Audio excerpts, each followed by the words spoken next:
প্রিয় দর্শক মণ্ডলী, আপনাদের মাঝে আবারও একটি নতুন ভিডিও নিয়ে হাজির হয়েছি। আপনারা ভিডিওর স্ক্রিনে যে মাছগুলো লক্ষ্য করতে পারছেন, এগুলো গিয়ে রুই মাছের পোনা, যেগুলোকে 3G রুই বলা হয়।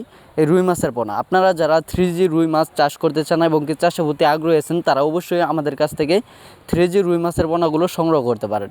আমরা সারা বাংলাদেশে হোম ডেলিভারির মাধ্যমে অক্সিজেন প্যাকেটিং করে পৌঁছিয়ে দিয়ে থাকি এবং কি আপনারা চাইলে আমাদের লোকেশন মতো এসে দেখে শুনে ভালো জাতের মাছগুলো সংগ্রহ করতে পারবেন এবং কি ক্রয় করতে পারবেন।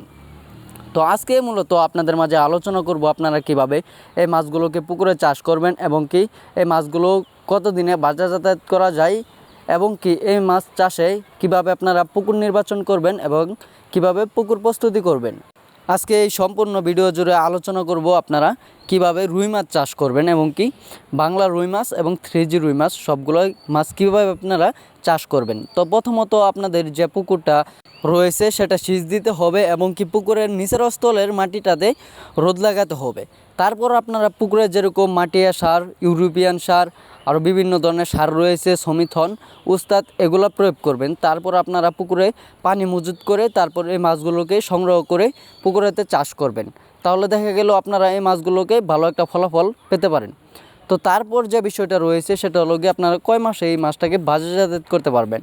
তো প্রথমত এই মাছটাকে যদি আপনারা ভালো পুষ্টিকর খাবার খাওয়াতে পারেন, তাহলে দেখা গেল 5 থেকে 5.5 মাসের ভিতরেই আপনারা এই মাছগুলো বাজারজাত করতে পারবেন এবং কি এক একটার ওজন হয়ে থাকে 1.5 থেকে 2 কেজি প্লাস।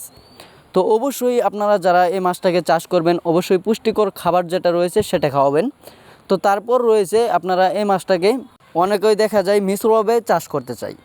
তো অবশ্যই মিশ্রভাবে চাষ ক্ষেত্রে দেখা গেল পুকুরেতে আপনারা যে কোনো কার্প জাতীয় এবং কি শিং মাগুরের পোনাও চাষ করতে পারবেন।